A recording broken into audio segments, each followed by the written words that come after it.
saja ini Matius 23 nomor 15 ini agama apa yang dibentuk oleh orang Lanjut Yahudi? Pak Erben, silakan. Ayo. Agama Oh, apa? Oke. Agama apa yang dibikin oleh orang Yahudi? Sebentar, saya tanya Silakan. dulu. Kristen Saya ini tanya. dari mana rupanya? Silakan. Boleh ditunjukkan ayatnya dong? Ya, sorry, bentar ya. Ya, tunjukkan saya ayatnya. Pas banget Pak Erben masuk. Mantap Pak. Sini, Pak. Oke. Hey. Celakalah kamu, hai ahli Taurat dan orang Farisi. Pertanyaannya, apakah pada saat ini Paulus sudah ahli Taurat orang Farisi? Jawab Jumat. Halo, kok diam? Buka mic-nya. Kita bedah. Jangan di-mute saya. Kenapa kalian ketakutan kali dengan saya? Santai. Oke. Kalian kalau Sebentar. mute. Sebentar. Sabar. Di sini kan ayatnya kan ayat 15 ini toh. Celakalah kamu, hai ahli Taurat. Iya. Siapa Ya, kamu yang terus? dimaksud di sini? Lah, siapa yang kemudian menyeberangi lautan lantas Sebentar. membentuk agama? Kamu kalau ditanya, jawab pertanyaan. Dengar dulu. Siapa ahli Taurat? Oke, hai orang Paulus Farisi. ahli Taurat kan? Sebentar. Lukas ahli Taurat. Sebentar. Jangan di-mute.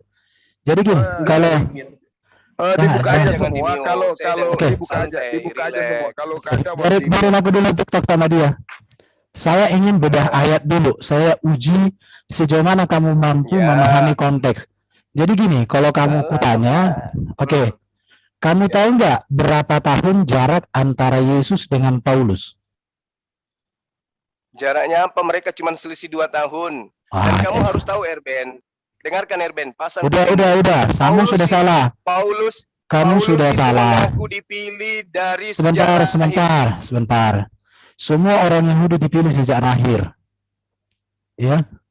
Jadi, satu kesalahanmu. Kau bilang jarak Yesus dengan Paulus hanya 2 tahun. Kenyataannya jaraknya itu kisaran 7 sampai 10 tahun. Berarti pada saat Yesus ngomong celakalah kamu hai ahli Taurat dan orang-orang Farisi. Pada saat ini Paulus belum tergolong ahli Taurat dan orang Farisi. Kenapa? Karena seorang ahli Taurat itu disebut usia harus di atas 30. Sedangkan Paulus waktu itu belum ada usia 30. Ah, itu satu kesalahanmu di sini. Sudah? Kena mental langsung. Nah, itu jadi kalau kamu belajar sejarah, belajar yang baik. Dengarkan. Jangan saya di-mute. Gak ada yang mute kamu. Gak usah di-mute saya ngapain? Nggak ada yang mute. Terlalu Jangan ketakutan. fitnah, jangan Nenekmu fitnah. kiper Erben. Setiap saya ngomong pasti saya Nenekmu yang di-mute. kiper. Ini saya live-kan loh dan kelihatan di layar saya di-mute. Oke. Kalau kagak ada yang mute kamu mute Takut sendiri. kali. Aneh kamu. Sekarang Anda mengatakan bahwa Paulus itu nanti di usia 30 tahun dikatakan ahli Taurat. Ini. Paulus Saya mengaku dari sejak rahim ibunya loh. ini Dia ya. dipilih menjadi rasul oleh Yesus. Gimana sih? Oke, sekarang kita jelaskan. Sendiri di Lihat. Makanya kalau kamu masih anak TK, kamu jangan diskusi dengan profesor. Kamu kalau anak TK sekarang cocok. begini. Dengar ini. Kalau dengar. kamu tolak itu Dengar ya. Paulus, Bentar. lalu siapa Dengar. yang mendirikan Kristen? Dengarkan ya. Dengarkan. Lihat. Yesus lahir di kisaran 46 sebelum Masehi. Paulus lahir di tahun 3 Masehi. Jaraknya berapa? Sekitar 7 tahun, ya. Pelayanan Yesus itu 26 sampai 30. Yesus mati bangkit naik ke surga tahun 30. Ini saya ajari kamu sejarah. Jadi gini, Rasul Paulus dipanggil Yesus menjadi rasul itu tahun 34. Oke, lihat ini ya. Matius 23, ajaran Yesus pada tahun 26 sampai 30. Pertanyaannya, apakah Paulus sudah menjadi rasul ahli Taurat di situ? Apakah Paulus sudah dapat disebut sebagai seorang Farisi ahli Taurat pada masa ini? Perhatikan, seorang disebut ahli Taurat menurut Billy yang Yahudi yang sering kali kalian cium-ciuman, itu 40 tahun loh seorang ahli Farisi disebut itu. Tapi waktu itu saya bilang sama dia, saya turunkan 30 tahun. Oke? Jadi pada tahun 26 sampai 30, Paulus masih berusia 23 atau 26 tahun. Jadi tidak dapat diartikan sebagai ahli Taurat dan orang Farisi. Jadi sama saya itu Jul, kalau belajar itu akademis, bukan polemikus. Ini lihat, perhatikan di sini ya. Jadi ini Yesus mati, Yesus lahir, Paulus bertobat di sini. Kisah 9. Paulus meninggal di sini. Ya, jika jarak antara kematian Yesus dengan pertobatan Paulus kira-kira 3 tahun, berarti pada saat mati sebetulnya Paulus masih sebagai seorang Farisi. Paulus belum sebagai seorang Farisi di sini belum. Jika ini tarik kepada Paulus, justru itu menegaskan bahwa Paulus penegak agama secara radikal yang kemudian Percuma, Paulus yang ngaku dia jadi rasul dari sejarah ibunya. Percuma kau jualan obat, Di mana ayatnya? Ayatnya di mana? Coba Kamu tunjukkan nggak ayat. tahu kalau Paulus ngaku Bukan. dipilih dari sejarah rahim. Semua lihat. Oke, kita lihat nanti ya. Kamu jangan gitu. Kalau Iya. kalau diskusi cerdas. Apa? Yang Kamu kayak bantah begini itu digurunda. kalau Paulus ngaku dari sejarah rahim. Oke. Ya. Ini datanya. Semua nabi itu ada sejak rahim. Tapi Ini. perlu proses untuk menjadi seorang Farisi. Ini. Gampang itu. Ini Paulus dipilih menjadi rasul sebelum lahir. Ini kan pernyataanmu, tetapi waktu ia yang telah memilih aku sejak kandungan ibuku dan memanggil aku oleh kasih karunia-Nya, berkenan menyatakan anaknya di dalam aku, supaya aku memberitakan dia di antara bangsa-bangsa, bukan Yahudi. Maka sesaat pun aku tidak meminta pertimbangan kepada manusia. Di sini kalau kamu membaca dengan jeli, di sini ada namanya dia memilih. Oke. Bentar dulu, sekarang- dengar dulu. Oke, sekarang Ini agama memanggil. apa yang dibentuk oleh orang Yahudi Farisi itu selain Kristen? Bentar. Ada nggak? Dengar dulu, kamu kok lompat-lompat, lihat ini ya. Jadi semua orang Yahudi itu dipilih, umat pilihan kan. Tetapi dia dipanggil, ini dia. Makanya antara memilih dengan memanggil, kamu harus tahu. Cuma kalau kamu nggak ngerti, ini lihat perjalanan karir Paulus. Oke? Saya selalu pakai data. Lihat, dipanggil itu Galatia 1 ayat 15. Paulus dipilih Tuhan di sini ya. Dipilih Tuhan sejak dari kandungan ibu di sini. Baru dipanggil, ini Paulus dipanggil saat perjalanan menjalankan ajaran imannya yang radikal ke Antioquia, Kisah Rasul 9. Kemudian Paulus ditetapkan di sini. Ada datanya semua, bro. Paulus resmi ditetapkan sebagai bagian rasul untuk tugas beritakan Injil kepada non-Yahudi. Di sini dia, Galatia 2:9.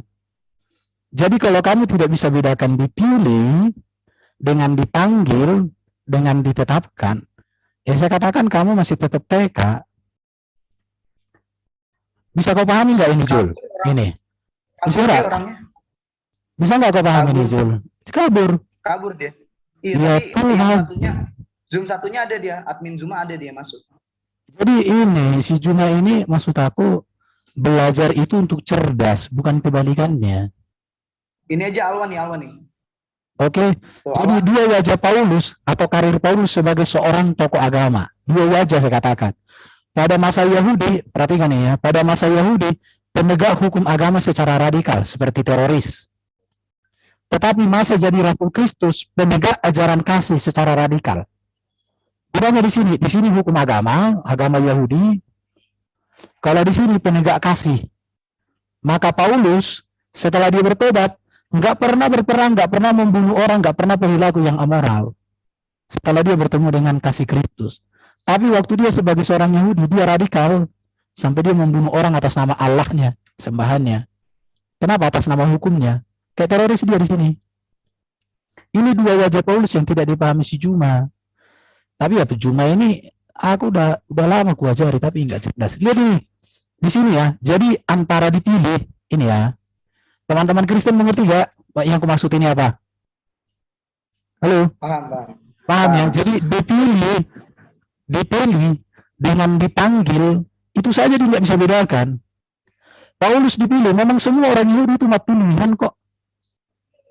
Tetapi apakah semua mereka dipanggil menjadi pelayan? Enggak. Ditetapkan kapan di sini? Ini kesepakatan bersama ini dengan para rasul yang lain. Kristen itu dibentuk Paulus, dari arti Kristen aja udah salah. Kristen itu kan pengikut Kristus, bukan pengikut Paulus. Kalau Kristen bentukan Paulus, harusnya itu bukan Kristus, tapi apa? Trinus. Paulus namanya. Iya. Paulus. Iya. Bener. Nah, ini Alwan nih, Alwan. Pak Erben. Ada Alwan nih, mau berguru sama Pak Erben. Bro Erben, sedikit dulu saya tambahkan. Jadi tadi itu, si Suma itu mati-matian ingin menanyai agama apa. Sebenarnya dalam pandangan itu, pemahaman itu bukan ditulis dalam agama seperti Islam, Kristen, atau Yahudi atau apa, enggak. Di dalam ayat itu bukan merujuk agama yang menganut label, enggak. Tetapi di situ dalam kurun ajaran. Agama itu merujuk pada ajaran. Tetapi di otaknya semua waktu dia bertanya tadi itu merujuk kepada label-label. Yaitu ya agama seperti nama-nama judul. Sorates, Sabiin, Islam, Hindu. Itu merujuk ke situ itu dalam pola pikirnya. Tetapi ayat itu di situ mengandung bukan label agama, tetapi dalam kurung itu ajaran. Jadi nggak ada agama dulu yang dikenal, nggak ada label. Tapi di situ adalah ajaran. Itu yang harus semua juga harus tahu. Ini karena Bro Billy udah ngomong itu. Jadi gini, kalau agama Kristen itu secara resmi menjadi agama negara, setahu saya dalam sejarah tahun 301 Masehi itu tepatnya di Armenia. Itu ortodoks, secara resmi menjadi agama negara pertama kali di situ. Kemudian mengikuti dengan di wilayah-wilayah lain. Jadi gini ya, ini dua wajah Paulus ini harus diketahui oleh semua orang ini. Ya, wajahnya ini pada masa Yahudi dan pada masa jadi Rasul Yesus. Ini wajah yang berbeda loh. Penegak hukum agama secara radikal. Makanya dia di sini membunuh atas dasar hukum agamanya. Dia kan menganiaya atas dasar hukum agama ini. Tapi di sini dia menjadi penegak. Tapi yang ditegakkan Paulus apa? Bukan hukum agama, tapi ajaran kasih. Kasih itu apa? Kasih seperti kasih Yesus. Makanya setelah Paulus menjadi rasul, radikal dia bukan untuk menganiaya, tapi radikal dia adalah teraniaya demi Injil. Makanya Paulus mengatakan, celakalah aku jika aku tidak memberitakan Injil. Makanya Paulus membaktikan seluruh hidupnya sampai mati, teraniaya, tersiksa berulang-ulang, demi mengatakan ajaran kasih. Makanya Paulus setelah dia bertobat, ajaran etika Paulus sama dengan apa yang diajarkan Yesus. Hukum-hukum yang diajarkan Paulus, hukum-hukum sama diajarkan Yesus. Di sini dia. Jadi wajah Paulus ada dua. Sekarang kalau kita mau kaitkan dengan Baginda, ya kebalikan Paulus. Setahu saya Baginda itu sebelum jadi rasul orangnya baik. Setelah jadi rasul, ya kalian sudah tahulah bagaimana dia dalam hal pernikahannya, bagaimana dia dalam hal itu peperangan dan lain sebagainya. Berapa banyak dia mendapatkan ayat-ayat yang berkaitan dengan pedang dan lain sebagainya. Paulus enggak, justru meninggalkan semua ajaran-ajaran yang membolehkan menganiaya orang atas nama agama. Ditinggalkan dia.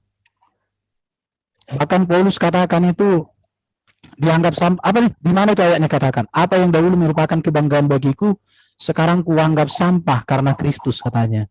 Kenapa? Karena hukum agama di sini tidak membawa Paulus semakin hidup dalam kebenaran, tapi membuat Paulus hidup dalam kebingasan. Masa dia menganiaya orang? Tapi ketika di sini Paulus lemah lembut. Sama seperti Yesus dia. Ketika dicaci, dia memberkati. Ketika dikutuk, dia memberkati. Ketika diusir, semua dia. Ada itu ayat-ayatnya semua itu. Jadi ini si Jul ini belajar yang baik untuk jadi pinter. Jangan Jul belajar untuk jadi polemikus. Jangan kau mempertontonkan ketidaktahuan terus. Udah dikasih tahu tapi tidak pernah mau tahu. Kan itu namanya aneh. Ini dia catatannya ini. Ini Paulus berbeda. Ya. Oke itu aja. Silakan lanjut kawan-kawan.